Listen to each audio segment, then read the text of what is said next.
जी 14 वर्ष की आयु से कुसंग के कारण गलत क्रिया सब सीखने के कारण लंबे समय तक हस्तमैथुन किया वह अब बिना इस क्रिया को किए बगैर पेशाब के रास्ते धातु वीर्य हाँ, निकलता रहता है जिस अभ्यास। कारण जीव हर बच्चा, अभ्यास। अभ्यास, गलत अभ्यास या अच्छा अभ्यास। देखो, आप गलत अभ्यास में पड़ गए, इसलिए हम प्राय चीख चीख के और जी कई। वो इसलिए पढ़ा कि उन्होंने बोला हड्डी सीधी ने जीव का कोई दिनचर्या नहीं है, पढ़ाई भी छोड़ दी और आत्महत्या करने का मन होता है जैसे आप कहते हाँ, हैं हमारे जी बिल्कुल लक्षण। बिल्कुल। जय श्री राधा महाराज जी। महाराज जी, इस बच्चे की मैं माता जी हूँ। उसके पिताजी नहीं है पिछले 4 साल से।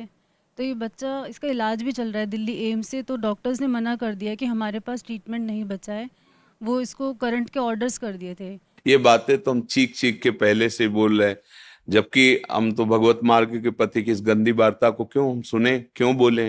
पर हमें लगता है हमारी नई पीढ़ी जो है इस गंदे आचरणों में ऐसे पहुंचती जा रही। आप सच्ची मानिए, यदि आप हस्तमैथुन करेंगे नई अवस्था में तो ब्याह होने के बाद आप गृहस्थी लायक नहीं रहेंगे, संतान उत्पन्न करने लायक नहीं रहेंगे, आपकी क्षमता नहीं रहेगी।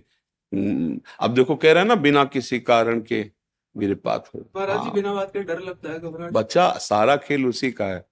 जब वीर है वो बल है, वो क्षीण हो गया तो मतलब हम जब जैसे सत्संग में बोलते हैं तुम्हारी कमर दर्द करेगी, तुम्हें चक्कर आएगा, तुम्हें घबराहट पैदा हो जाएगी, कोई कार्य करने की इच्छा नहीं होगी, तुम्हारे जरा सी बात सोच करके तुम घबरा जाओगे कई तरह, और लघु शंका को बैठोगे, जरा सा स्पर्श करोगे वीर निकल जाएगा, आपकी दुर्गति हो जाएगी।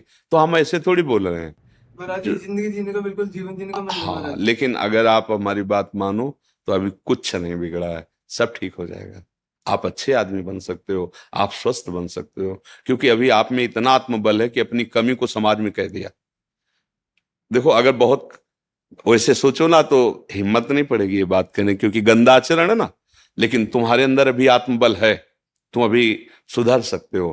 पहला नियम कि कैसी, जब तुम मरने के लिए तैयार हो, एक बात समझो, तो तुम इससे ज्यादा और कष्ट कौन सह सकते हो। जिसने मृत्यु का वरण कर लिया तो मतलब सबसे बड़े कष्ट को सहने की हिम्मत आ गई।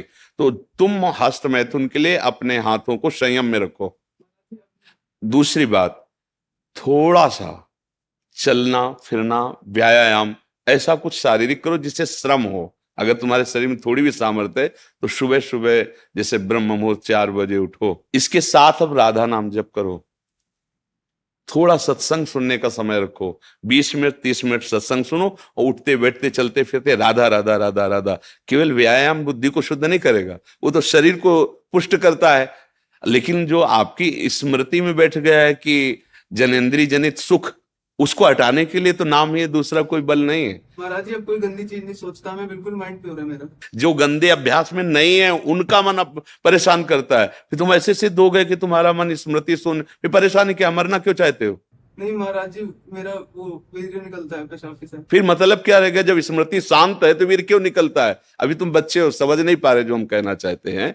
कहीं ना कहीं हाँ, कहीं ना कहीं मन हमारा अभी ठीक नहीं है, हमारी स्मृति अभी ठीक नहीं है। हमारी बात मान लो, राधा राधा कहने में तुम्हें कोई परेशानी रहेगी क्या। आज से मित्र मान के, हमें दोस्त मान के, जैसे आपने बताया। मैं आपको ही सब कुछ मानता हूँ। हाँ ठीक, मान लिया, पर हमारी बात मान लो, तब मान लिया कि हाँ आप हमको मानते हो। राधा राधा राधा राधा राधा, सब श्री जी के नाम में अपार सामर्थ्य है। 2-4 दिन करके ऊब मत जाना कि हम 4 दिन से राधा नाम जपा बंद नहीं हुआ। बात मान लो, राधा राधा, और थोड़ा डॉक्टर से ऐसे औषधि लो जिससे वीर्य पुष्ट हो। कई प्रकार के ऐसी आयुर्वेदिक औषधियां आती हैं जो वीर्य को पुष्ट करती हैं। और अगर वो थोड़ा वीर्य पुष्ट हो और आप थोड़ा व्यायाम करें नित्य नियम से और थोड़ी देर सत्संग सुने, नाम जप करें, तो निश्चित परिवर्तन हो जाएगा, निश्चित परिवर्तन हो। भगवान में बड़ी सामर्थ्य बच्चा। मूकम करोति वाचालम पंगुम लंघयते गिरिम यत् कृपातम हम वंदे परमानंद माधव। नाम जप करोगे ना तो फिर सब ठीक हो जाएगा। नाम जप में बहुत सामर्थ्य, बहुत सामर्थ्य बच्चा, सब ठीक हो जाएगा धीरे धीरे। पर लॉन्ग समय, लंबे समय तक उबना नहीं। नहीं, और जब आपको समय मिले तो 2-4 बार आओ, यहाँ का वायुमंडल आपको पवित्र करेगा। ये धाम है, संतों का समागम, श्री जी का नाम कीर्तन यश होता है। जब आपको ऐसा लगे ना कि बहुत आप उब रहे हैं, तब फिर चले आइए, ठीक है। धन्यवाद महाराज जी। नहीं, धन्यवाद की जरूरत क्या, जब दोस्ती तो धन्यवाद क्या है। धन्यवाद तो दूसरों को दिया जाता है, हम तो जब दोस्त हो गए तो फिर धन्यवाद क्या, ठीक है।